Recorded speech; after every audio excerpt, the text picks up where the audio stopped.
Bonjour à tous, bienvenue à vous. Nous sommes comme tous les dimanches rassemblés, réunis autour de la parole de Dieu.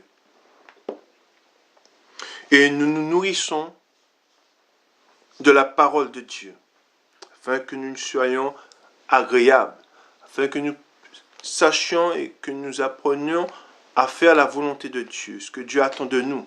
Et c'est en allant dans la parole de Dieu que nous puissions, c'est en allant seulement à la parole de Dieu que nous sommes agréables à Dieu.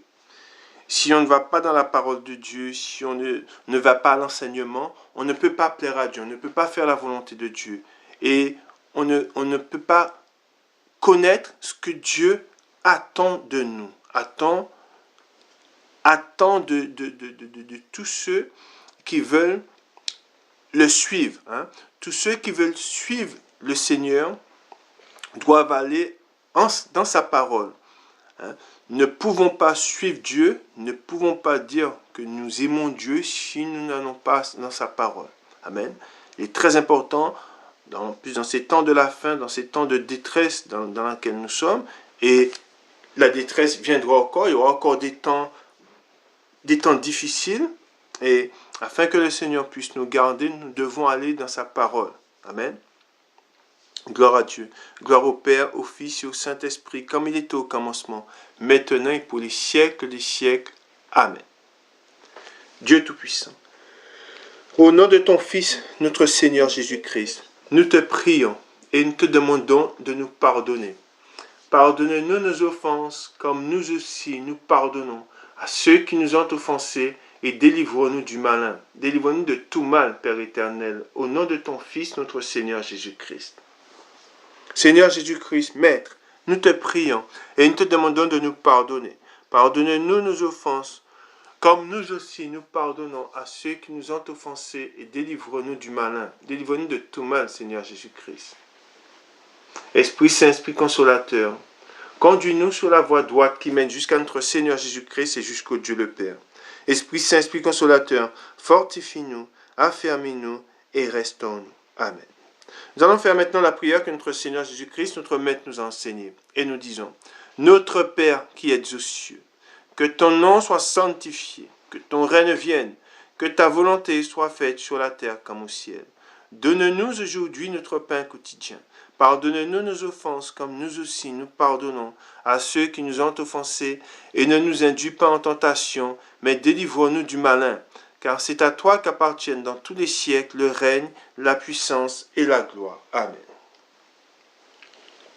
Nous allons faire maintenant la lecture du psaume 92. Louange et prospérité du juste. Psaume, cantique pour le jour du sabbat. Il est beau de louer l'Éternel et de célébrer ton nom, ô Très-Haut, d'annoncer le matin ta bonté et ta fidélité pendant les nuits. Sur l'instrument à 10 cordes et sur le luth, au son de la harpe.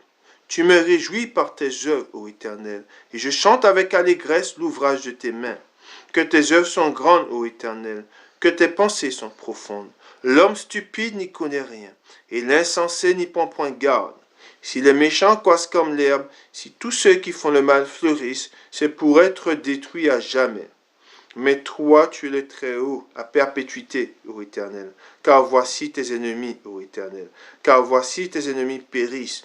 Tous ceux qui font le mal sont dispersés. Et tu me donnes la force du buffle. Je suis arrosé avec une huile fraîche. Mon œil se plaît à contempler mes ennemis, et mon oreille à entendre mes méchants adversaires. Les justes croissent comme le palmier. Ils s'élèvent comme le cèdre du Liban. Comme le cèdre du Liban, planté dans la maison de l'Éternel. Il prospère dans les parvis de notre Dieu. Ils portent encore des fruits dans la vieillesse. Ils sont pleins de sève et verdoyants, pour faire connaître que l'Éternel est juste. Il est mon rocher, et il n'y a point en lui d'iniquité. Amen. Alors au début, je vous ai dit comme quoi, et je vous le rappelle, nous sommes dans les temps de la fin. Et cela se traduit de différentes manières. Les signes qui nous sont donnés, ce sont les signes que nous ont donné notre Seigneur Jésus-Christ. Les signes de la fin des temps ne sont pas que dans le climat. Les signes de la fin des temps ne sont pas que dans les catastrophes. Tout ce que nous entendons, les tremblements de terre, les bruits de guerre, les incendies, la sécheresse, on entend parler de famine, de peste, voilà. Jésus nous met en garde, premièrement, en nous parlant de ceux qui viendront en son nom. Et il nous parle des faux prophètes, des faux de ceux qui se disent venir de Dieu, de ceux qui se disent prédicateurs, pasteurs, et qui sont de faux, qui ne sont pas fidèles, qui ne sont pas ancrés dans la parole de Dieu. Il est là le danger qui menace l'Église de Dieu. Ce sont tous ceux, ce sont les démons qui introduisent, qui mettent des fausses doctrines. Il est là le danger. Et c'est un danger qui est, je dirais, qui est redoutable. C'est un danger c'est vraiment ce qui menace l'Église. Hein? Et c'est un danger qui naît souvent de l'intérieur, qui vient de l'intérieur. Hein? Et beaucoup d'églises aujourd'hui sont conduites, de ceux qui se disent églises, sont conduits par des démons, par des doctrines de démons. Pourquoi? Parce qu'ils ne sont pas ancrés dans la parole de Dieu. Ils n'ont pas gardé la parole. Hein? Et nous savons que comme je vous ai dit, nous sommes agréables à Dieu et nous faisons la volonté de Dieu que si seulement nous allons dans sa parole, si seulement nous gardons sa parole. Et nous ne devons pas avoir honte de la parole de Dieu. Amen. Et c'est pour cela que je vous dis que vous devez rechercher la vérité. Et la vérité, elle est dans la parole de Dieu. La vérité, c'est Jésus-Christ. Et si vous n'avez pas Christ dans votre vie, si vous ne marchez pas dans sa parole, dans la parole de Dieu, vous n'êtes pas dans la vérité. Amen. Je le répète, si vous n'avez pas gardé la parole de Dieu, si vous êtes dans une église et il n'y a pas la parole de Dieu n'est pas proclamée, hein, il n'y a pas la doctrine que nous a laissée le Seigneur, fuyez cette église. Hein, vous êtes en grand danger, votre vie, votre futur, hein, est menacé. Quand je dis le futur est menacé, c'est ce qui vient après la mort. Quand vos yeux se fermeront. Quand vos yeux se fermeront, si vous n'avez pas fait la volonté de Dieu, si vous n'étiez pas dans la vérité, eh ben, vous irez en enfer. Hein? Vous irez dans la géhenne. Hein? Et vous aurez beau dire oui, mais c'est pas moi, je ne savais pas. Ben, moi, je vous dis, la vérité, c'est Jésus-Christ. Et cette vérité, nous sommes, nous, autour de cette vérité. Et moi, je suis là pour vous dire la vérité. Cette vérité, encore une fois, je vous le dis, hein, la vérité, cette vérité n'est pas de moi, mais elle est de Jésus-Christ. Et nous sommes réunis autour de la parole de Dieu et nous lisons la parole de Dieu. Nous nous nourrissons de sa parole. Amen.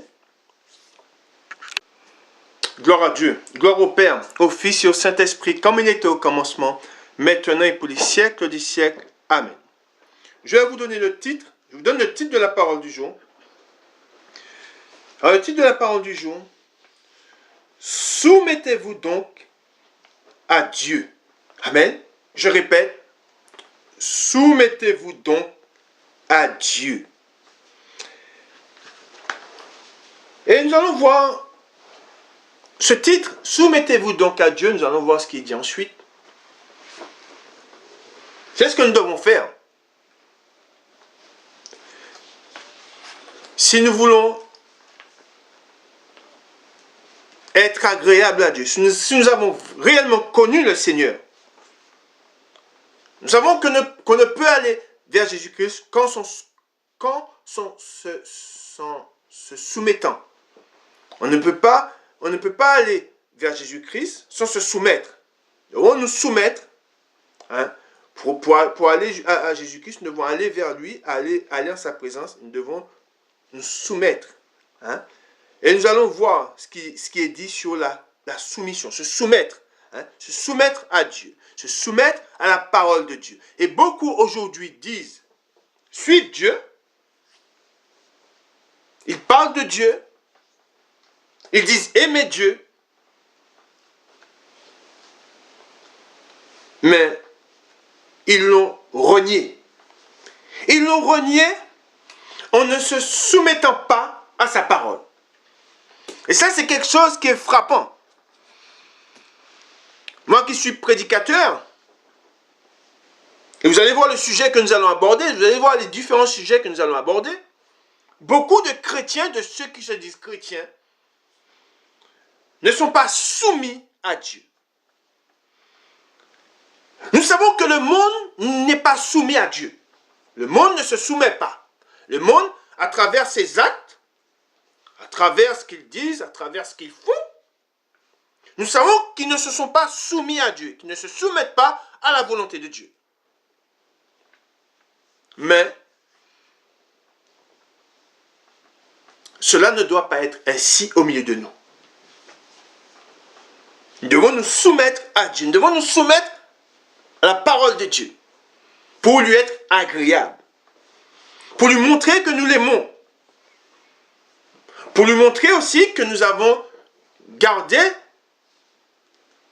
gardé sa parole. Je me soumets parce que c'est ce que tu me demandes. Je me soumets car c'est en me soumettant que je suis agréable à mon Dieu. C'est en me soumettant que je suis réellement serviteur. Amen. Un serviteur. Quelqu'un qui se dit serviteur et qui ne se soumet pas à la parole de son maître n'est pas serviteur. Si je dis que je me soumets, c'est parce que je suis serviteur. Et je suis conscient que le serviteur, il doit se soumettre. Non pas à sa volonté, mais à la volonté de celui qui est son maître. Or, il est dit dans la parole de Dieu, Jésus-Christ, il est notre maître. Amen. C'est Jésus-Christ, et nous allons le voir, Jésus-Christ est le chef de l'Église. Hein? Et nous allons voir ce qui est dit à ce sujet. Nous allons aller dans un passage. Je vous ai donné le titre, et maintenant nous allons aller dans un passage. Et vous allez voir que beaucoup de ceux qui se disent chrétiens, de ceux qui se disent vouloir suivre Christ, aimer Christ, ont annulé cette parole que nous allons lire. Et l'ont effacée. Ils ne l'ont pas gardée. Nous allons dans Luc, au chapitre 9. Luc, chapitre 9. Et au verset 26. Luc, chapitre 9, le verset 26. Car, il est dit, il est écrit, car quiconque aura honte de moi et de mes paroles. Car quiconque aura honte de moi et de mes paroles, le Fils de l'homme aura honte de lui quand il viendra dans sa gloire et dans celle du Père et des saints anges. Amen. Voilà. Alors je répète. Il est dit, car quiconque aura honte de moi et de mes paroles, le Fils de l'homme aura honte de lui. Beaucoup de chrétiens, d'hommes qui vont à la parole de Dieu, ont honte de la parole de Dieu. Ils ont honte de ce qui est dit. Or, nous savons que tout ce qui est dans la parole de Dieu, c'est la vérité. Et nous devons proclamer la vérité. Car c'est en proclamant la vérité que nous sommes affranchis. C'est en proclamant la vérité que l'homme, et en disant à l'homme ce qu'il doit faire, là nous conduisons les hommes dans la parole de Dieu et nous savons que les hommes, seulement en les conduisant dans la parole de Dieu, nous savons que par là, ils seront agréables à Dieu. Nous savons qu'en conduisant les hommes et ce que nous devons, les serviteurs de Dieu et les servantes de Dieu, hein, nous savons que nous devons dire aux hommes, soumettez-vous à Dieu. C'est quelque chose que nous devons, c'est quelque chose qui doit être en nous, c'est quelque chose que nous devons proclamer. On ne peut pas être serviteur de Dieu si on ne se soumet pas à sa parole. Le monde ne se soumet pas à la parole de Dieu. Nous savons que dans la parole de Dieu, il est dit que quand les fondements seront renversés, le juste, que fera-t-il? Nous savons que tous les fondements, de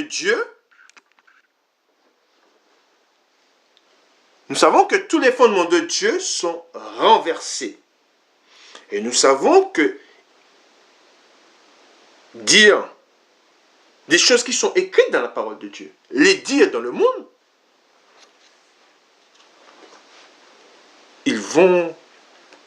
c'est un scandale. Si vous prenez la parole de Dieu et vous proclamez certaines vérités, la vérité qui est écrite dedans, et vous le dites, voilà ce que Dieu dit, voilà ce que nous devons faire, voilà ce que l'homme doit mettre en pratique. L'homme doit mettre en pratique la parole de Dieu. Mais ils ont leur propre justice. Ils diront non, je ne suis pas d'accord, nous ne sommes pas d'accord avec ça. En fait, ils ne sont pas d'accord tout simplement avec Dieu. Et c'est pour cela que nous, pour les femmes et pour les hommes,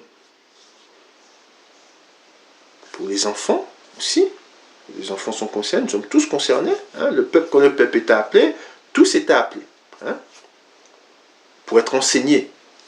Hein, parce que les enfants, ils seront grands. Ils ne resteront pas toujours enfants. Et nous devons les édifier, les élever dans la parole de Dieu. Nous devons enseigner les jeunes garçons, nous devons enseigner les jeunes filles. Et nous allons voir ce qui est dit à ce propos. Pour qu'elles sachent comment elles doivent, dans le futur, quand elles ont un mari, comment elles devront se comporter avec leur mari. Comment les jeunes garçons devront se comporter avec leur femme. C'est ce que Dieu nous apprend, c'est ce que Dieu nous enseigne, la vie tout simplement. Comment Dieu voit les choses, comment les choses doivent être. Et vous verrez que c'est complètement différent de ce qui est dit dans le monde. Et nous savons que ce qui est dans les Saintes Écritures, c'est esprit. Et ce qui est dit dans le monde est de la chair. Hein? Et nous allons voir ce qui est dit. Hein? Nous savons que la chair ne peut pas se soumettre à Dieu. C'est pour cela qu'ils ne peuvent pas se soumettre à la parole de Dieu. Mais si nous sommes esprits, est-ce qu'il doit être ainsi au milieu de nous? Est-ce qu'il en doit en être ainsi au milieu de nous? Non. Nous devons nous soumettre à la parole de Dieu. Et nous ne devons pas avoir honte de sa parole. Amen. Nous devons dire aux jeunes femmes, nous devons dire aux femmes, hein, moi ma femme, quand je lui parle, je lui dis ce qui est dans la parole de Dieu. Et elle sait. Et moi, je sais comment je dois lui parler. Je lui dis les Écritures, ce qui est marqué dans la parole de Dieu. Aujourd'hui, nous savons, aujourd'hui dans le monde, on dit à la femme qu'elle doit être entreprenante, qu'elle doit être fière, c'est-à-dire qu'elle ne doit pas... si vous allez dans le monde et vous dites que Dieu dit que la femme elle doit être soumise à son mari, c'est un scandale. On va dire que je suis quelqu'un du Moyen-Âge. Hein, on va me dire, mais de quelle époque viens-tu? Alors nous savons qu'il est dit dans la parole de Dieu, le temps passera, mais ma parole, elle demeurera, elle demeure. Hein? La femme, de même que Christ est soumis, et on va le voir dans la parole de Dieu. Christ, il a un chef. Et l'homme a un chef. La parole de Dieu, on dit qui est le chef de Christ. Qui est le chef de l'homme? Et on dit qui est le chef de la femme? Ce n'est pas dégradant, ce n'est pas choquant, c'est tout simplement la vérité.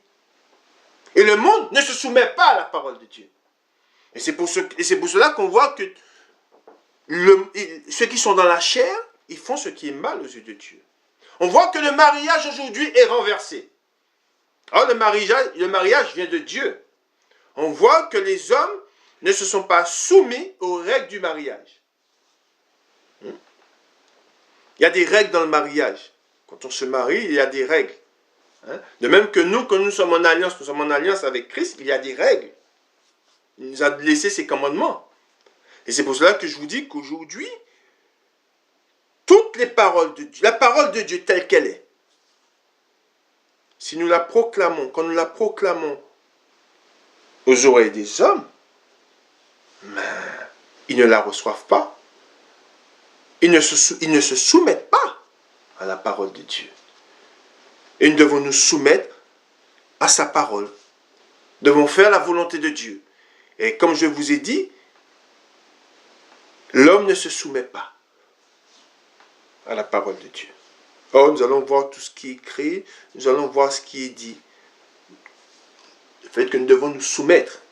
Se soumettre, ce n'est pas une honte. Dire, si une femme dit, je suis soumise à mon mari, elle ne doit pas avoir honte de cela. Si on dit que les jeunes filles, on doit leur apprendre à être soumises à leur mari, ce n'est pas une honte. Et Jésus le dit, car quiconque aura honte de moi et de mes paroles, le Fils de l'homme aura honte de lui, quand il viendra dans sa gloire. Et nous allons voir ce que le Seigneur nous dit. Et si vous avez honte de ces paroles, ben vous tombez sous le jugement. Vous serez jugé. Parce que vous ne vous êtes pas soumis à la parole de Dieu. Amen. Nous allons dans la parole de Dieu. Nous allons dans la parole de Dieu, nous allons dans Romains, au chapitre 8. Romains, chapitre 8.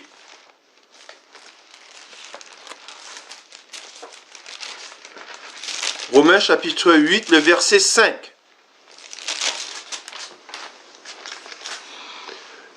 Comprenez ce que vous lisez. Et gardez la parole de Dieu. Votre vie en dépend.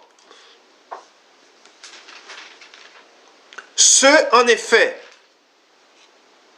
qui vivent, il dit, et on voit ceux qui vivent selon la chair. Nous savons qui vit selon la chair. Ceux, en effet, qui vivent selon la chair s'affectionnent aux choses de la chair. Tandis que ceux qui vivent selon l'esprit s'affectionnent aux choses de l'esprit. Amen. Et ça veut dire quoi? Si nous vivons, si nous disons que nous sommes esprits, eh bien, ceux qui disent qu'ils sont esprits sont attachés, s'affectionnent aux choses de l'esprit. Et c'est quoi les choses de l'esprit? C'est la parole de Dieu. Tout simplement. Pas besoin de chercher. Je suis esprit, je m'affectionne aux choses de l'esprit. Je m'affectionne à la parole de Dieu. Mais ceux qui sont dans la chair, ceux qui vivent selon la chair, s'affectionnent aux choses de la chair. C'est pour cela c'est contraire. Ensuite, il est dit, et l'affection, écoutez bien, et l'affection de la chair, c'est la mort. Tandis que l'affection de l'esprit, c'est la vie et la paix. Car l'affection de la chair est inimitié contre Dieu. C'est marqué. Parce qu'elle ne se soumet pas à la loi de Dieu. Amen. Disiez-vous ou pas? Parce qu'elle ne se soumet pas, il est dit, à la loi de Dieu. Et c'est pour cela que ceux qui vivent dans la chair ne se soumettent pas à la parole de Dieu. Parce qu'ils ne sont pas esprits. Mais si nous disons que nous sommes esprits, affectionnons-nous aux choses de l'esprit. Amen. Et par là sont connus véritablement ceux qui sont esprits. Ensuite, il est dit, et qu'elle ne peut,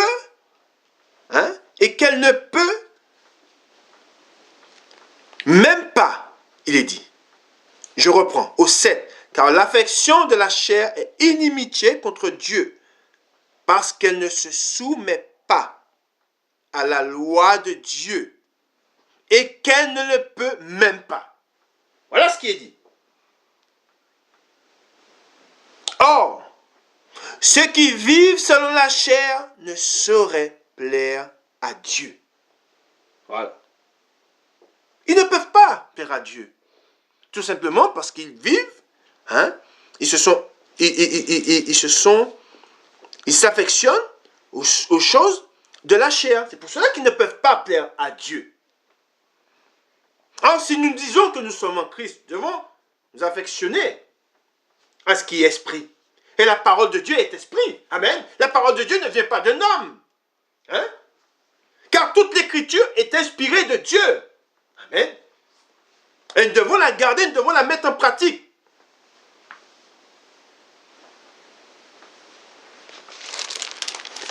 Voilà ce que nous devons faire. Si nous sommes vraiment, véritablement esprit.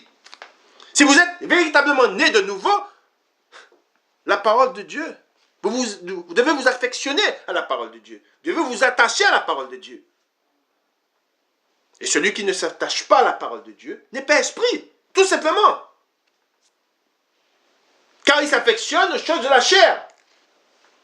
Il s'affectionne à ce qui est dit dans le monde. Il aime ce qui est dans le monde.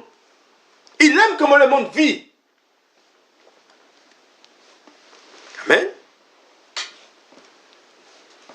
Nous continuons dans la parole de Dieu. Écoutez bien la parole de Dieu et marquez les passages pour que vous puissiez les réécouter. La parole. Et comprenez bien, il n'y a que deux chemins.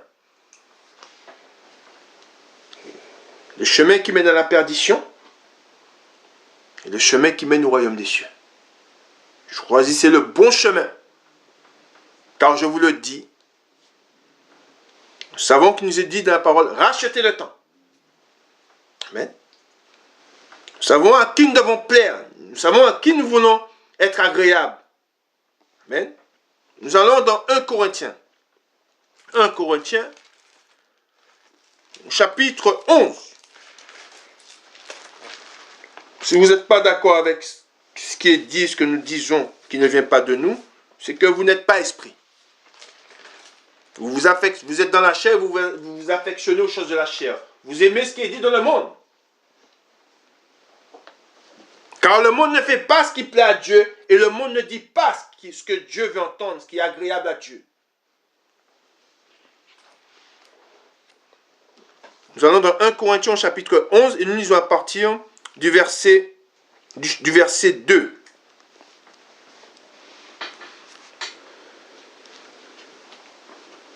Le titre c'est « Soyez mes imitateurs comme je le suis moi-même de Christ ».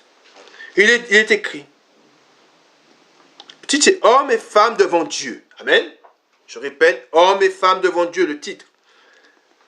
Je vous loue de ce que vous vous souvenez de moi à tout égard et de ce que vous retenez mes instructions. Écoutez bien. Retenez mes instructions telles que je vous les ai données. Amen. Des instructions ont été données. Et nous devons retenir ces instructions qui nous sont données. L'Église doit retenir les instructions de Dieu. Amen. Car c'est Dieu qui a donné ces instructions-là. Les instructions ne viennent pas de la chair. Amen. Cette parole, elle est esprit. 3. Je veux cependant que vous sachiez que Christ est le chef de tout homme. Que l'homme est le chef de la femme. C'est marqué. Alors si vous êtes chrétienne, et on vous dit, mais dis-moi, qui est ton chef? Je dis, mon chef m'a appelé. Hein? Ton chef t'a appelé? Oui, mon mari. Ah bon, ton mari c'est... Oui, mon mari c'est mon chef. Et si vous avez honte de dire que votre mari est votre chef, c'est que vous avez honte de la parole de Dieu. C'est que vous avez honte de la parole de Dieu. Car c'est la parole de Dieu qui dit, je veux cependant que vous sachiez que Christ est le chef de tout homme. Que l'homme est le chef de la femme. Retournez-le comme vous voulez. C'est ce qui est écrit. Déformez la parole de Dieu. Vous rendrez des comptes à Dieu. Ensuite, il est dit, et que Dieu, c'est ce qui est marqué, hein, et que Dieu est le chef de Christ. Amen. Tout homme. Écoutez bien les instructions qui ont été données. C'est les instructions qui ont été données. Pour l'Église. Pour ceux qui se disent chrétiens. Tout homme qui prie ou qui prophétise la tête couverte, déshonore son chef, il est dit. Son chef, c'est Christ. Déshonore Christ si tu te couvres la tête. Il est dit ensuite, c'est marqué, hein, pour ceux et celles qui ne sont pas d'accord, ils auront des comptes à rendre à Dieu. Toute femme, ce qu'il est dit de la femme, la parole de Dieu demeure. Amen. Toute femme, au contraire, qui prie ou qui prophétise la tête non voilée, déshonore son chef. Et c'est qui le chef de la femme? C'est l'homme. Tu déshonores ton mari. Si tu prophétises ou si tu pries la tête non voilée. Hein? Toute femme, au contraire, qui prie ou qui prophétise la tête non voilée, déshonore son chef. C'est comme si elle était rasée. Oui ou pas? Nous savons que les femmes, pendant la Seconde Guerre mondiale, les femmes, pour les humilier, hein, quand l'Allemagne a été vaincue, pour déshonorer les femmes, pour les humilier, on les attrapait et on leur rasait la tête. Regardez dans les livres d'histoire. C'était pour les humilier. Hein? Et là, il est dit, je répète au sein, toute femme au contraire qui prie ou qui prophétise la tête non voilée déshonore son chef. C'est comme si elle était rasée. C'est que si vous coupez, si vous rasez une femme, elle va se cacher. Elle va chercher à acheter une perruque. C'est pour cela que pendant la Seconde Guerre mondiale, après la Seconde Guerre mondiale, les femmes se précipitaient. Beaucoup de femmes qui ont subi cette honte se précipitaient pour mettre des perruques, hein, pour ne pas voir, pour qu'on ne voie pas le déshonneur. Hein. Pourquoi? Parce que souvent ce sont celles qui collaboraient. Hein, ce sont ceux qui étaient avec les Allemands. Hein, ils ont fait et se sont vautrés dans le péché avec les Allemands. Et au moment où les Allemands ont été vaincus, ces femmes ont été attrapées. Hein, parce qu'on a su qui elles étaient et on les a déshonorées. Et la marque, hein, du déshonneur, c'était raser la tête. Hein. Ensuite, il est dit, car si une femme n'est pas voilée, qu'elle se coupe aussi les cheveux. Hein. C'est marqué. Retournez-le comme vous voulez. Ensuite, il est dit, or, s'il est honteux pour une femme d'avoir les cheveux coupés ou d'être rasée, qu'elle se voile. Amen. C'est ce qui est dit. L'homme ne doit pas se couvrir la tête, puisqu'il est l'image, amen, je répète, on parle de l'homme, l'homme, c'est marqué dans la parole de Dieu. L'homme ne doit pas se couvrir la tête, puisqu'il est l'image et la gloire de Dieu. Tandis que la femme est la gloire de l'homme. Voilà ce qui est dit. En effet, l'homme n'a pas été tiré de la femme, mais la femme a été tirée de l'homme. Vous n'allez pas refaire l'histoire. Hein? Allons-nous refaire l'histoire? Allons-nous remonter avant Adam? Allons-nous dire à Dieu comment il doit faire les choses? Non, les choses ont été faites d'une manière et cela encore aujourd'hui demeure. Ensuite, il dit au 9, et l'homme n'a pas été créé à cause de la femme, mais la femme a été créée à cause de l'homme. C'est pourquoi la femme, à cause des anges, doit avoir sur la tête une marque de l'autorité dont elle dépend. Nous savons que dans la parole de Dieu, il est dit que les anges ont connu des femmes. Les anges, ils ont connu des femmes et ils ont eu des enfants avec ces femmes-là. C'est pour cela que la femme, pour repousser les esprits, hein, pour repousser, hein, pour montrer, hein, parce que Et on voit, quand elle prie. Hein, elle dit, mais je prie, il n'y a personne, je suis seul dans ma chambre. Qui me voit? N'oublions pas qu'il y a des forces, des esprits.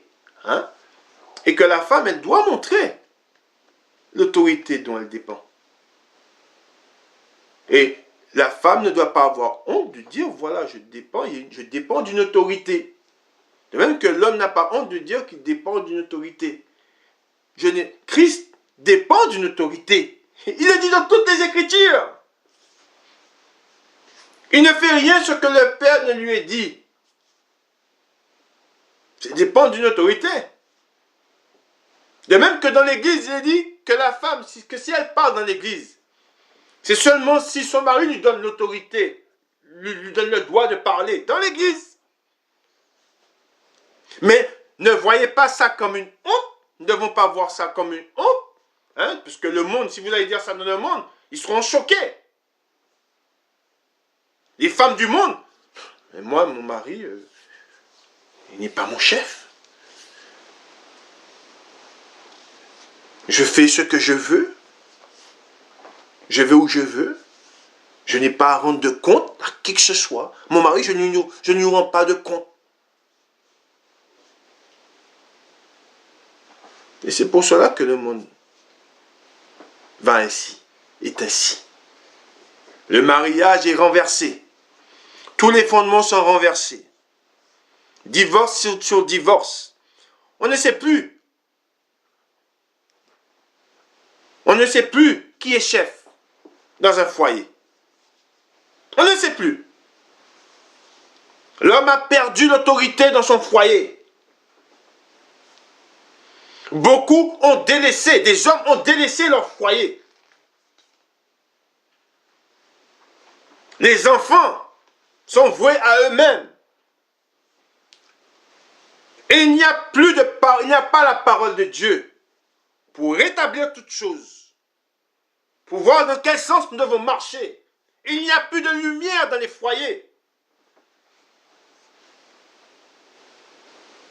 Dire que je suis soumise, une femme qui dit je suis soumise à mon mari, ce n'est pas une honte, ce n'est pas une soumission perverse. Mais nous allons voir ce qui est dit dans la parole de Dieu. Amen. Nous continuons dans la parole de Dieu. Nous continuons dans la parole de Dieu. Nous allons dans Éphésiens. Éphésiens au chapitre 22. Chapitre 5. Éphésiens, chapitre 5, le verset 22. Nous continuons dans la parole de Dieu.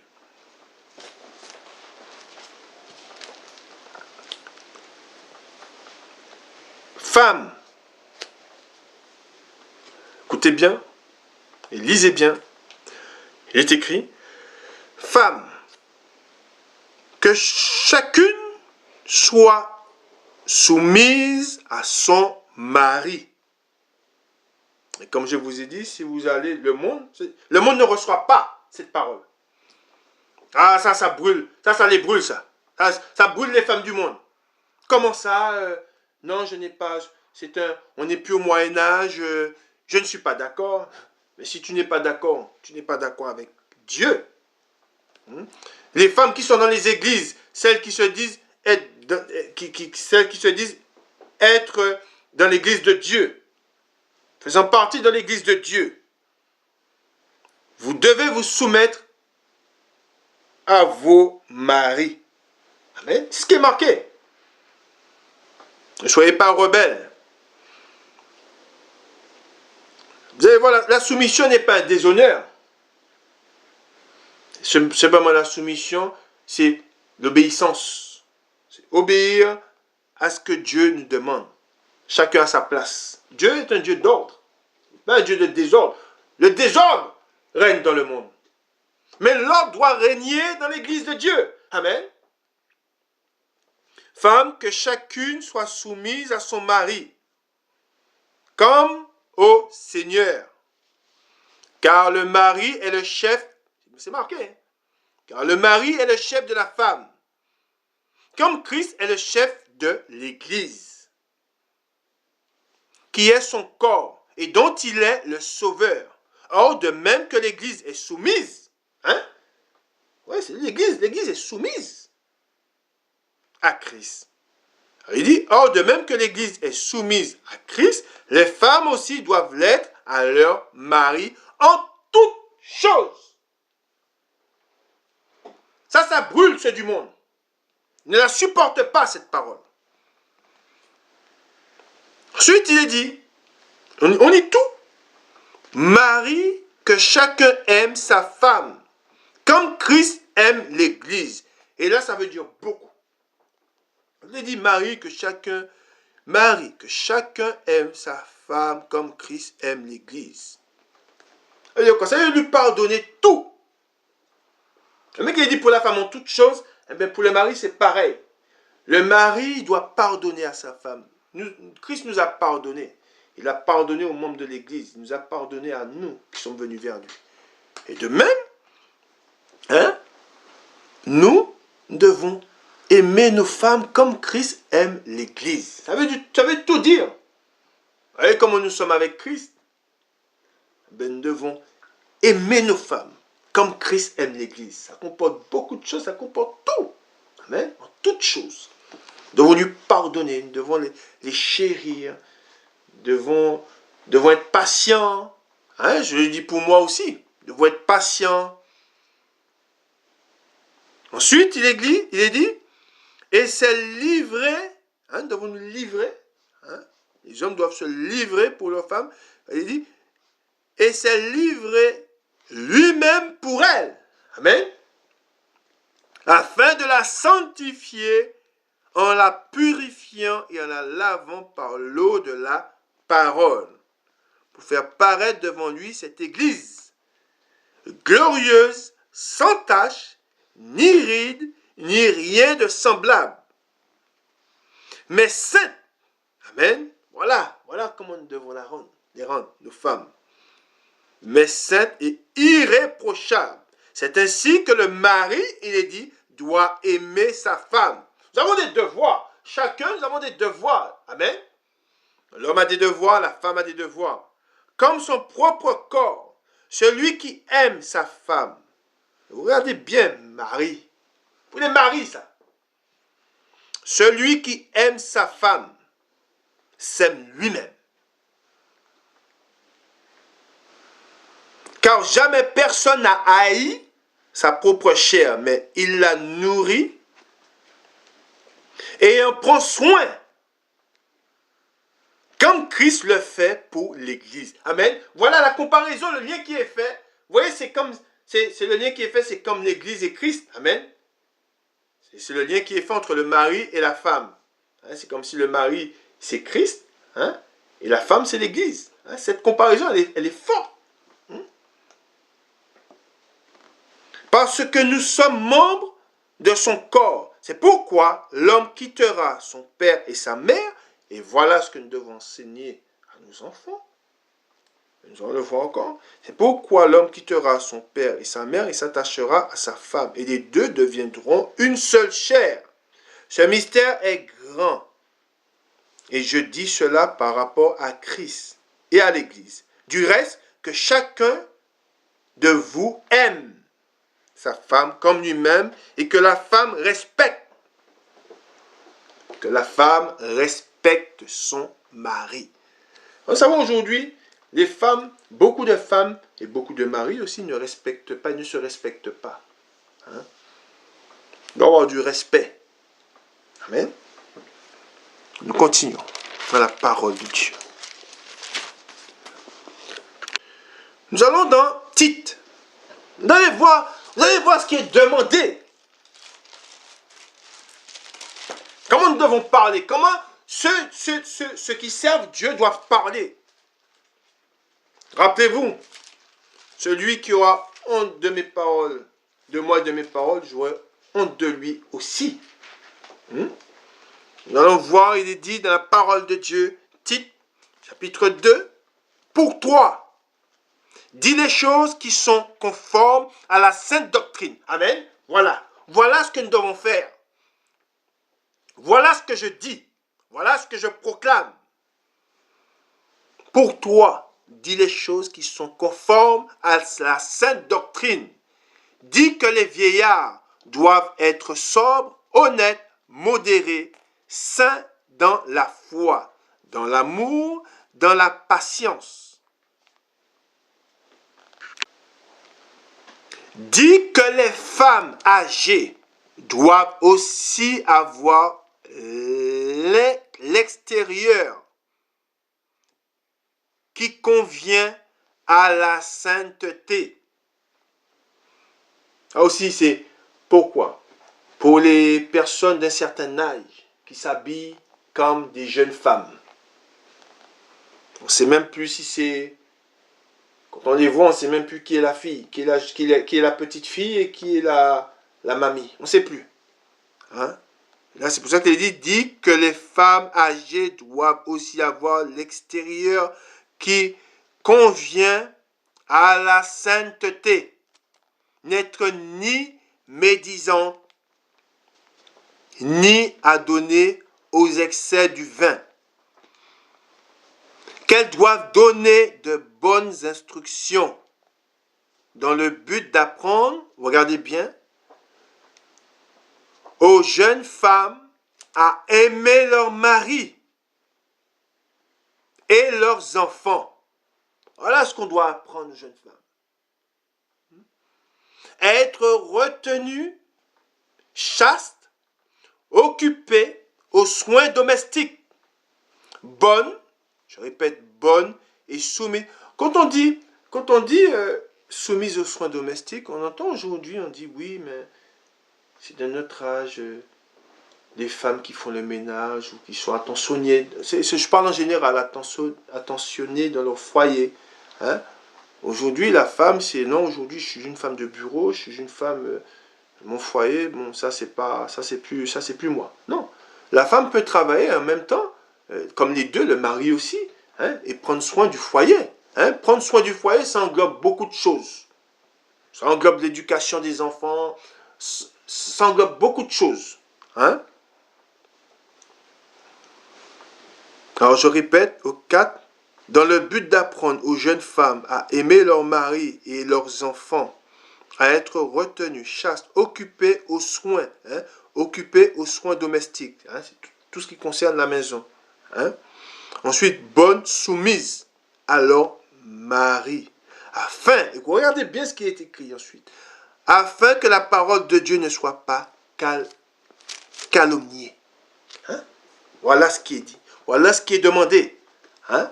Mais si vous dites ces choses dans le monde, non, vous serez vu comme vous serez perçu comme quelqu'un du Moyen Âge, je sais pas, quelqu'un d'une autre époque. Voilà ce qui devait être dit. Et nous savons que, comme je vous ai dit, la parole de Dieu, le monde ne la reçoit pas. Tout ce qu'on a lu là, le monde ne la reçoit pas. Mais il ne doit pas en être ainsi dans l'Église de Dieu.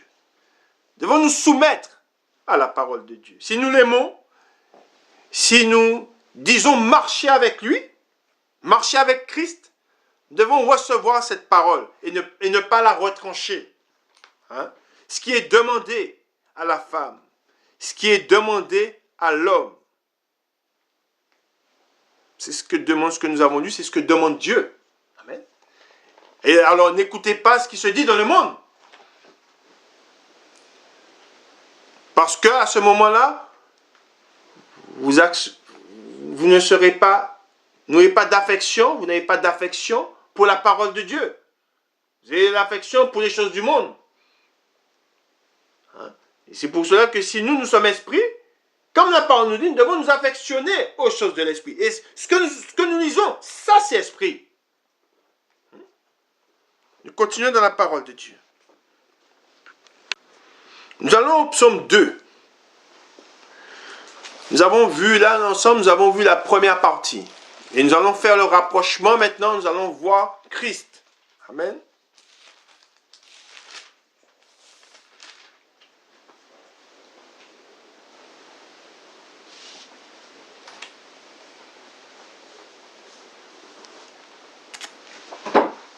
Psaume 2. Pourquoi ce tumulte? Onction, le titre c'est Onction règne de Christ. Pourquoi ce tumulte parmi les nations? Pourquoi ce tumulte parmi les nations? Ces vaines pensées parmi les peuples. Pourquoi les rois de la terre se soulèvent-ils et les princes se liguent-ils avec eux contre l'Éternel et contre son oint? Brisons leurs liens. Délivrons-nous de leurs chaînes. C'est ce qu'ils disent. Pourquoi ils disent ça par rapport à quoi? Par rapport à la parole. Ils ne veulent pas se soumettre à la parole de Dieu. Il dit, brisons leurs liens, délivrons-nous de leurs chaînes. La parole de Dieu sont des chaînes pour eux. La parole de Dieu sont des chaînes pour ceux qui veulent se vautrer dans le péché, pour ceux qui veulent aller dans le dérèglement de ce qui est contraire à Dieu. Ah, la parole de Dieu, mais non, ce qui est dit, non, je suis pas d'accord. C'est ça. Hein. Ils disent, brisons leurs liens, délivrons-nous de leurs chaînes. Celui qui siège dans les cieux rit. Le Seigneur se moque d'eux. Puis il leur parle dans sa colère. Il les épouvante dans sa fureur. C'est moi qui ai oint mon roi. C'est moi qui ai oint mon roi. Le roi, c'est la parole. Hein, c'est Christ. Hein, c'est moi qui ai oint mon roi sur Sion, ma montagne sainte. Je publierai le décret. L'Éternel m'a dit, tu es mon fils, je t'ai engendré aujourd'hui. Demande-moi, et je te donnerai les nations pour héritage, les extrémités de la terre pour possession. Tu les briseras avec une verge de fer. Tu les briseras comme le vase d'un potier. Et maintenant, roi, conduisez-vous avec sagesse, juge de la terre, recevez instruction. Amen. Voilà, vous avez vu? Voilà, c'est pour ça que nous ne devons pas être comme eux. Nous recevons les instructions. Juge de la terre, recevez instruction. Hein? Et nous devons recevoir. La parole de Dieu, ce sont des instructions. Nous l'avons lu tout à l'heure là. Hein? On nous laisse les instructions. Ensuite, il dit, servez. Pourquoi? Servez l'Éternel avec crainte. Et réjouissez-vous avec tremblement.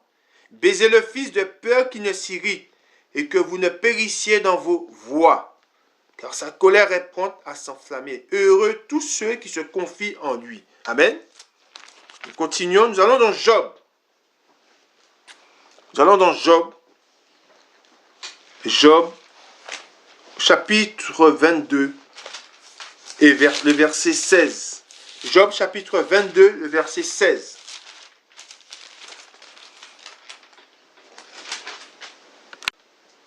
Alors, Job, chapitre 22, le verset 16. Écoutez bien ce passage, lisez-le bien. Il est écrit, « Ils ont été emportés avant le temps. Ils ont eu la durée d'un torrent qui s'écoule. Ils disaient à Dieu, « Retire-toi de nous. Que peut faire pour nous le Tout-Puissant? » Dieu, cependant, avait rempli de bien leur maison. Loin de moi le conseil des méchants. C'est ce que dit Dieu. Hein? Loin de moi le conseil des méchants. Les justes témoins de leur chute se réjouiront. Et l'innocence se moquera d'eux. Voilà nos adversaires qui disparaissent. Voilà leur richesse dévorée par le feu. Attache-toi donc à Dieu et tu auras la paix. Quand on dit attache-toi à Dieu, c'est attache-toi à sa parole. Attache-toi à Dieu, attache-toi à sa parole. Attache-toi à Dieu et tu auras la paix. Tu jouiras ainsi du bonheur. Reçois de sa bouche l'instruction. L'instruction, ça revient encore. Et mets dans ton cœur ces paroles. Vous avez vu ou pas? Nous devons mettre dans notre cœur les paroles de Dieu. Tu seras rétabli si tu reviens au Tout-Puissant. Tu seras rétabli si tu reviens au Tout-Puissant. Si tu éloignes l'iniquité de ta tente, Iniquité, c'est faire ce qui est contraire à Dieu. Jette l'or dans la poussière, l'or d'Ophir, parmi les cailloux des torrents, et le Tout-Puissant sera ton or, ton argent, ta richesse. Alors, tu feras du Tout-Puissant tes délices. Tu élèveras vers Dieu ta face. Tu le prieras et il t'exaucera. Et tu accompliras tes vœux. Amen. Voilà ce qui est dit, voilà ce que nous lisons dans la parole de Dieu. Amen. Nous allons maintenant dans Matthieu. Et vous allez voir, nous allons lire les versets d'un chapitre. Nous allons lire les versets d'un chapitre. Nous allons dans Matthieu chapitre 8 et nous allons partir du verset 5. Et vous allez comprendre ce que Jésus a aimé entendre. Amen. Et ce que nous devons comprendre et ce que nous devons recevoir pour lui être agréable. Si réellement nous avons la foi, si nous disons avoir la foi en lui, devons nous soumettre à sa parole. Devons aimer sa parole. On ne peut pas dire qu'on a la foi si on n'aime pas la parole de Dieu, si on ne chérit pas sa parole et si on ne la met pas en pratique. Nous savons que peu garderont sa parole. C'est là, toute la différence sera faite là. Ceux qui garderont sa parole et qui la mettront en pratique, et ceux qui ne la garderont pas. Alors nous lisons, comme Jésus entrait dans Capernaum, un centenier l'aborda, le priant et disant, Seigneur, mon serviteur est couché à la maison, atteint de paralysie et souffrant beaucoup. Jésus lui dit, j'irai et je le guérirai. Le centenier répondit, Seigneur, je ne suis pas digne que tu entres sous mon toit, mais dis seulement un mot et mon serviteur sera guéri. Car, écoutez bien ce que dit le centenier, écoutez bien ce qu'il dit.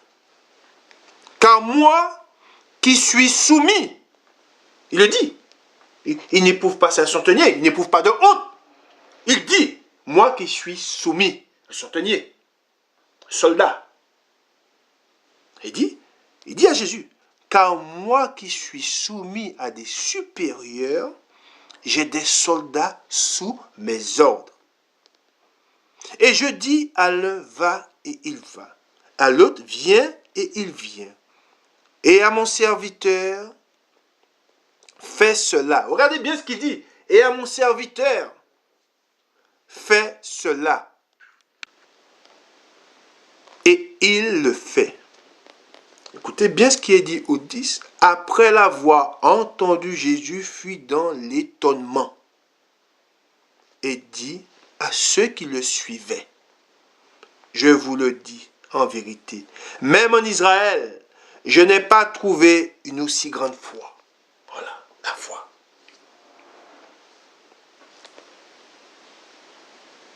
Or, je vous déclare, et là il parle de ceux, il parle de nous, il parle de ceux qui devaient être rattachés, pour devenir qu'une seule maison. De deux maisons, il n'en fera qu'une. Et ceux qui ont la foi véritablement, ce sont ceux qui sont soumis. Ils n'ont pas de honte à dire, je suis soumis, j'ai un chef, je dépends d'une autorité. Nous savons que le monde ne veut dépendre de personne. Si nous avons réussi, c'est par nous. Voilà ce que dit dans le monde. Mais nous qui sommes en Christ, si nous avons réussi, si nous avons vaincu, si nous sommes vainqueurs, amen, c'est parce que Christ est en nous, amen. Elle est là la différence. Seigneur, je suis vainqueur seulement si tu es en moi. Seulement si tu marches avec moi. C'est ça, c'est ce qui fait la différence. Ensuite, il dit, oh, je vous déclare que plusieurs viendront de l'Orient et de l'Occident et seront à table, écoutez bien, avec Abraham, Isaac et Jacob dans le royaume des cieux. Mais les fils du royaume seront jetés dans les ténèbres du dehors, où il y aura des pleurs et des grincements de dents. Puis Jésus dit au centenier, va, qu'il te soit fait selon ta foi. Et à l'heure même, le serviteur fut guéri. Voilà. Voilà les effets de celui qui se soumet, qui comprend le sens de l'ordre. Il y a un ordre. Et le centenier, il a répété, il a dit l'ordre des choses. Amen. Nous allons dans Jean chapitre 15, le verset 3. Jean chapitre 15, le verset 3. Il est écrit,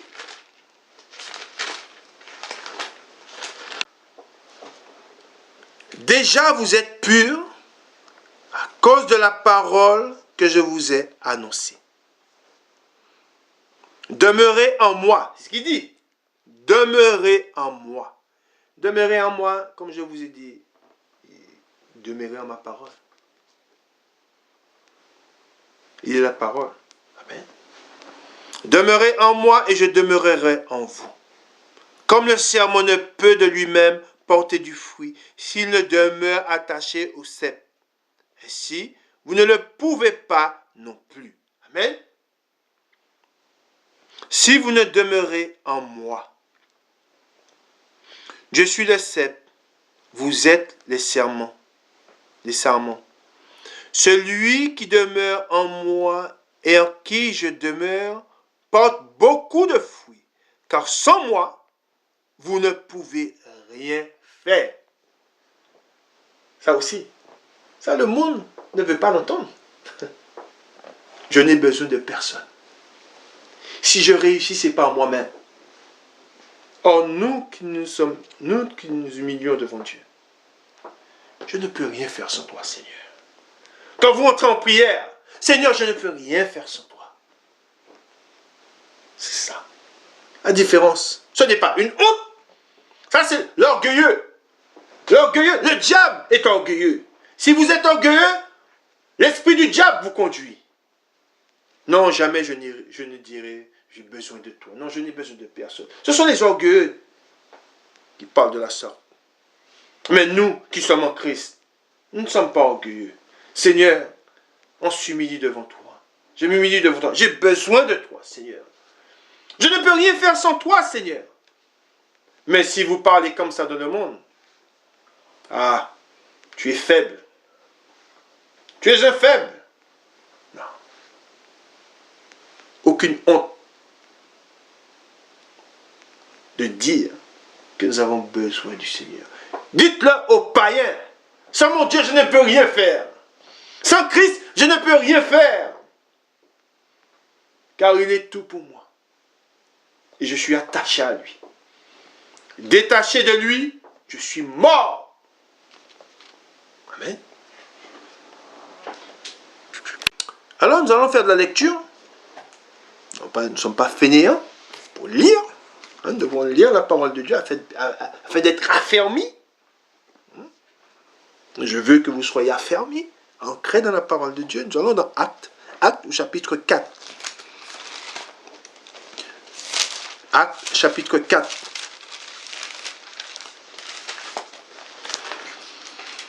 Arrestation de Pierre et de Jean. Chapitre 4.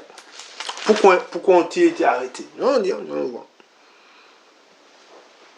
Tandis que Pierre et Jean parlaient au peuple, survinrent les sacrificateurs, le commandant du temple et les Sadducéens.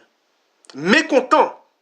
Ils étaient mécontents. C'est un peu comme ceux du monde. Ils sont mécontents. Quand on leur parle de Dieu, quand on leur parle de la parole de Dieu, ils sont mécontents. Mécontents de ce qu'ils enseignaient le peuple et annonçaient en la personne de Jésus la résurrection des morts. Ils mirent la main sur eux et ils les jetèrent en prison jusqu'au lendemain, car c'était déjà le soir. Cependant, beaucoup de ceux qui avaient entendu la parole crurent, et le nombre des hommes s'éleva à environ 5000. Le lendemain, les chefs du peuple, les anciens et les scribes s'assemblèrent à Jérusalem avec Anne, le souverain sacrificateur, Caïphe, Jean, Alexandre et tous ceux qui étaient de la race des principaux sacrificateurs. Ils furent placés au milieu d'eux, Pierre et Jean, et leur demandèrent, « Par quel pouvoir ou au nom de qui avez-vous fait cela ?»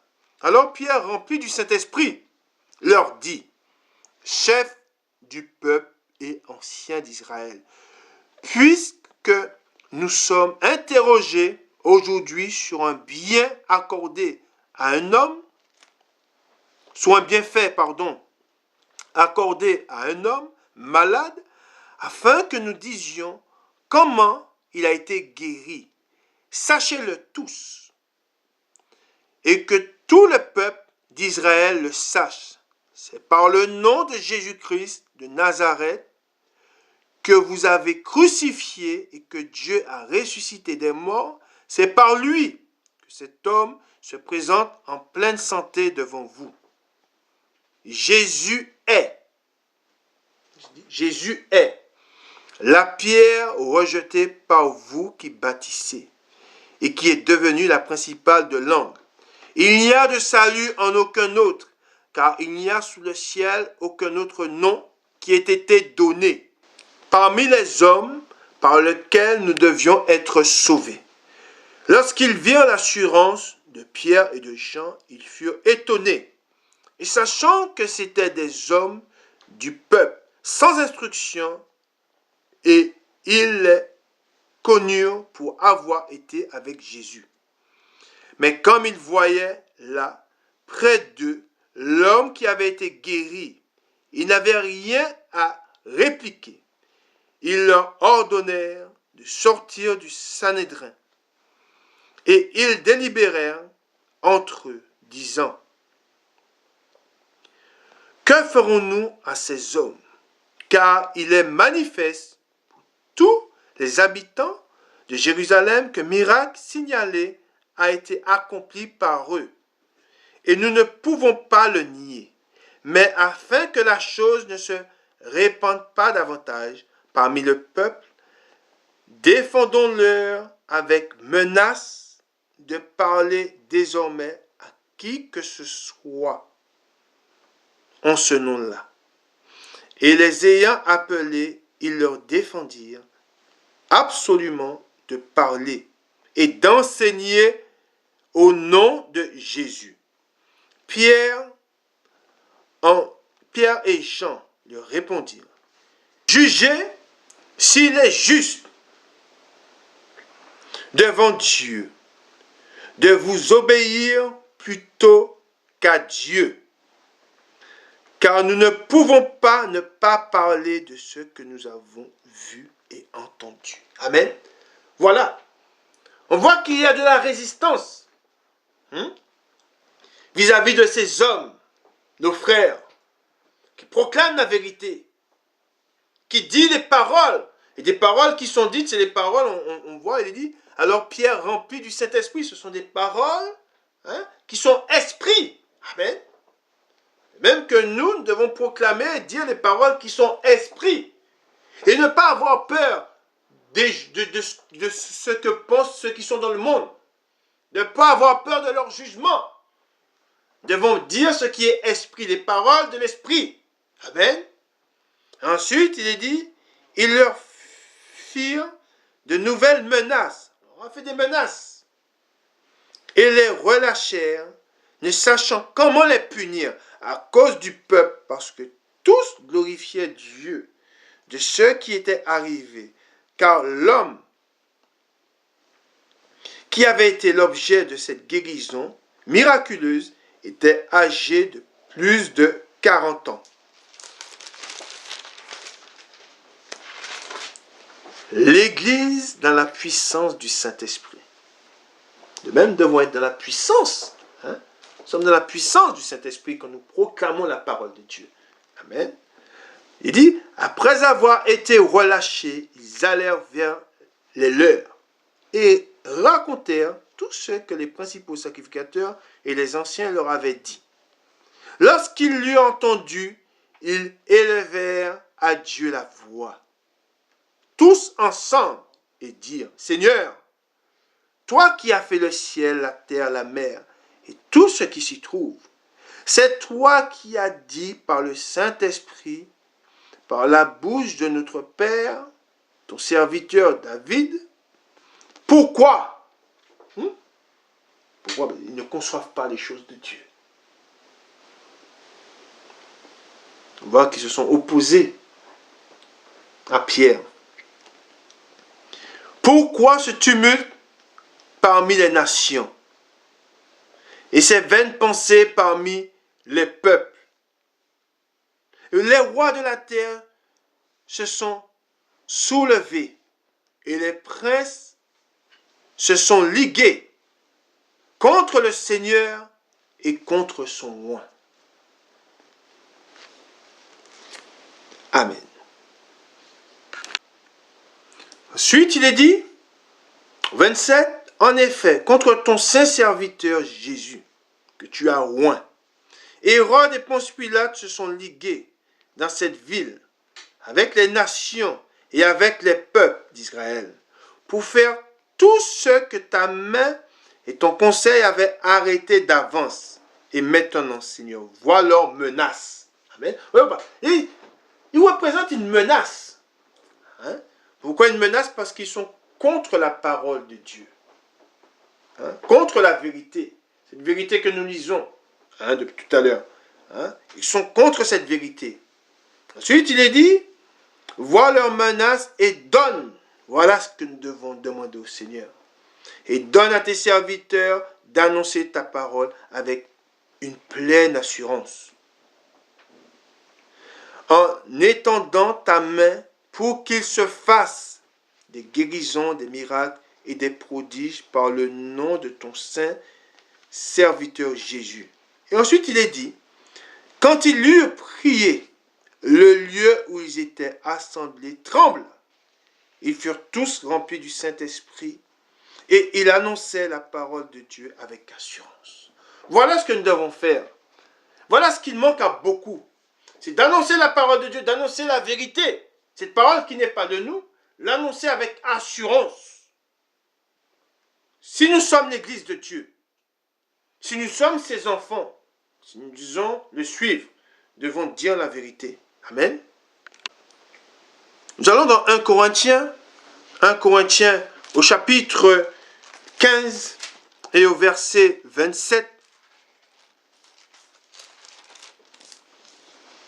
Il est écrit, il est dit, Dieu en effet, au 27, Dieu en effet, a tout mis sous ses pieds. Mais lorsqu'il dit que tout lui a été soumis, il est évident que celui qui lui a soumis toutes choses est excepté. Vous avez compris? Excepté, ça veut dire comme quoi qu'il est en dehors. Il n'est pas, rappelons-nous, il est dit que Christ est soumis à Dieu. Pas Dieu qui est soumis à Christ. Amen. Vous avez compris ou pas? Il est excepté. Donc, c'est pour ça qu'on reprend, pour que vous puissiez bien comprendre. Dieu, en effet, a tout mis sous ses pieds. Mais lorsqu'il dit que tout lui a été soumis, il est évident que celui qui lui a soumis toute chose est excepté. Et alors,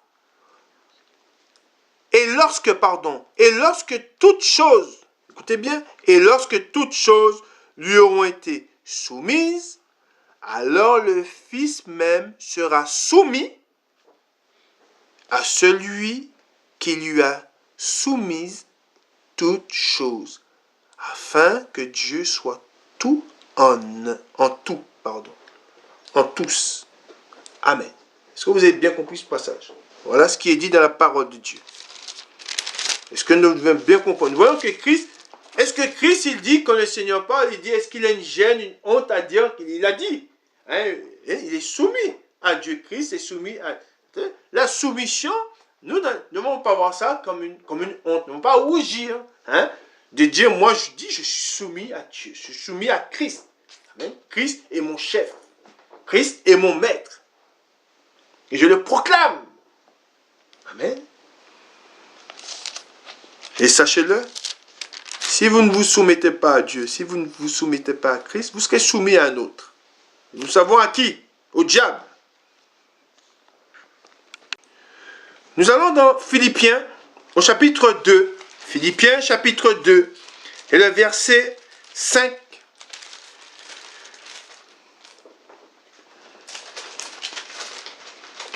Philippiens, chapitre 2, le verset 5. Ayez en vous, c'est ce qui nous est demandé, ayez en vous les sentiments qui étaient en Jésus-Christ, existant en forme de Dieu. Il n'a point regardé son égalité avec Dieu comme un poids à arracher, mais il s'est dépouillé lui-même en prenant une forme de serviteur. Amen. Le serviteur, c'est-à-dire, il s'est soumis. Le serviteur se soumet. En devenant semblable aux hommes. Il a paru comme un vrai homme. Il s'est humilié lui-même. Savez-vous, il s'est humilié lui-même. Se rendant obéissant jusqu'à la mort. Même jusqu'à la mort de la croix. C'est pourquoi aussi Dieu l'a souverainement élevé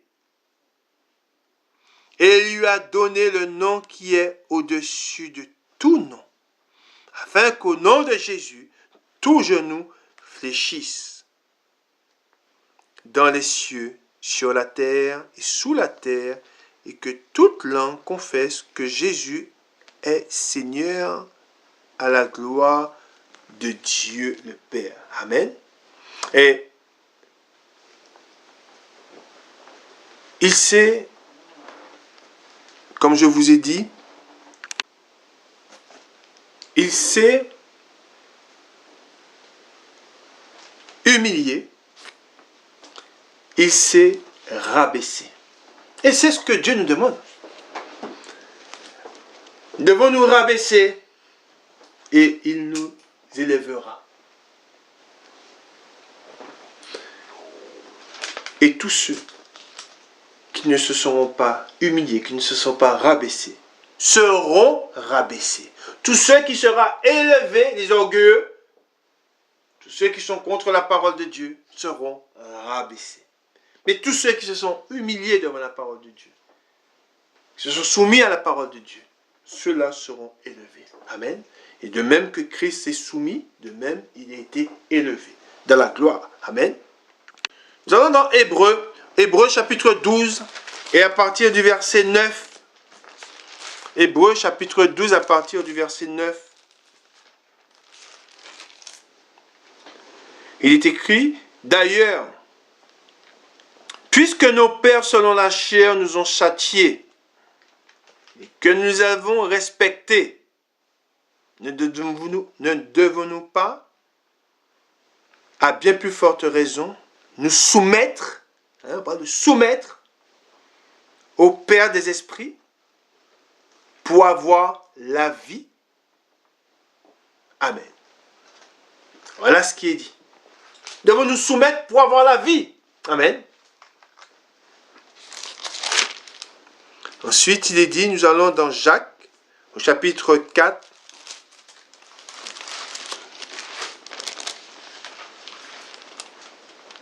Jacques chapitre 4 et le verset 7.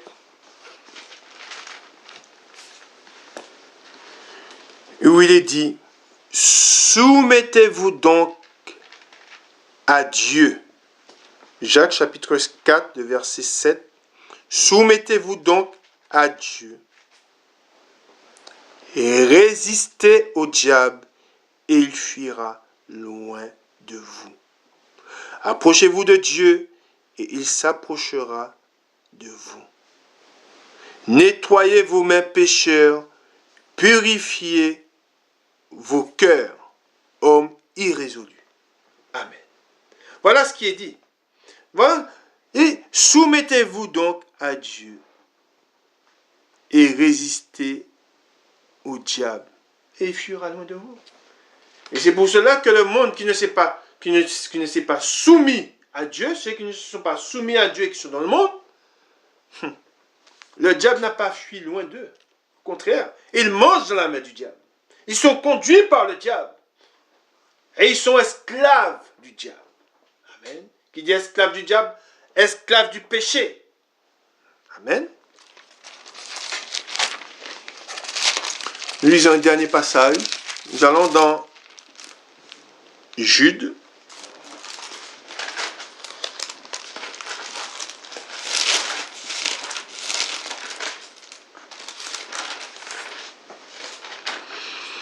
Jude au 3.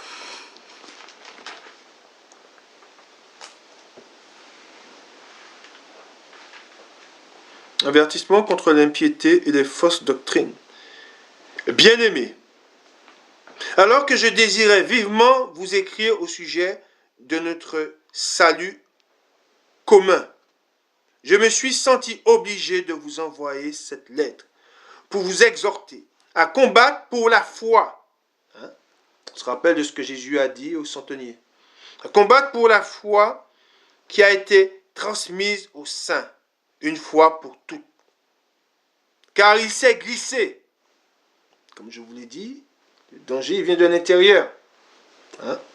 Car il s'est glissé parmi vous certains hommes dont la condamnation est écrite depuis longtemps, des impies qui changent la grâce de notre Dieu en dérèglement et qui renient notre seul maître, il dit notre seul maître et Seigneur Jésus-Christ. Quand il dit le renie, c'est il renie la parole. Je veux vous rappeler, à vous qui savez fort bien toutes ces choses, que le Seigneur, après avoir sauvé le peuple et l'avoir tiré du pays d'Égypte, fit ensuite périr les incrédules qu'il a réservés pour le jugement du grand jour, enchaînés éternellement par les ténèbres. Les anges qui n'ont pas gardé leur dignité, mais qui ont abandonné leur propre demeure. Que Sodome et Gomorrhe et les villes voisines qui se livrèrent comme eux à la débauche et à des vices contre nature sont donnés en exemple, subissant la peine de feu éternelle. Malgré cela, ces hommes aussi, entraînés par leur rêverie, souillent pareillement leur chair, méprisent l'autorité et injurient les gloires. Amen. Gloire à Dieu, gloire au Père, au Fils et au Saint-Esprit, comme il était au commencement, maintenant et pour les siècles des siècles. Amen. Voilà ce que nous avons vu aujourd'hui sur la soumission. Nous voyons que dans l'Église, il y a un ordre. Christ est soumis à Dieu, l'homme est soumis à Christ et la femme est soumise à son mari. On dit c'est à son mari en Christ aussi, à Christ aussi. Et voilà pourquoi nous devons garder la parole de Dieu et nous ne devons pas ressembler aux méchants. Nous ne devons pas ressembler à ceux qui ont renié, qui ont rejeté la parole de Dieu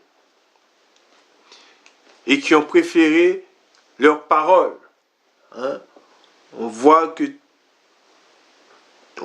voyons leurs œuvres, leurs fruits. Hein, nous voyons que ce sont des fruits du diable. Et c'est pour cela qu'on voit aujourd'hui les fondements qui sont renversés. Dieu a mis un homme et une femme, et on voit qu'aujourd'hui on dit à un homme, si tu veux être une femme, sois une femme. Et à la femme, on leur dit, si tu veux être un homme, sois un homme. Et c'est pour cela qu'on voit, quand on se balade, moi ça m'est arrivé, hein, encore ce week-end, j'étais dans un magasin, et j'ai croisé un jeune homme qui avait pris tous les traits d'une femme. Il était dans un magasin de femmes, il choisissait des vêtements de femmes. Voilà. Voilà les fruits du monde.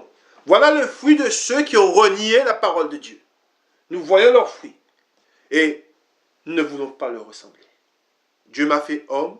Je ne vais pas écouter le monde, je reste homme. Et je garde la parole de Dieu, je marche dans la parole de Dieu.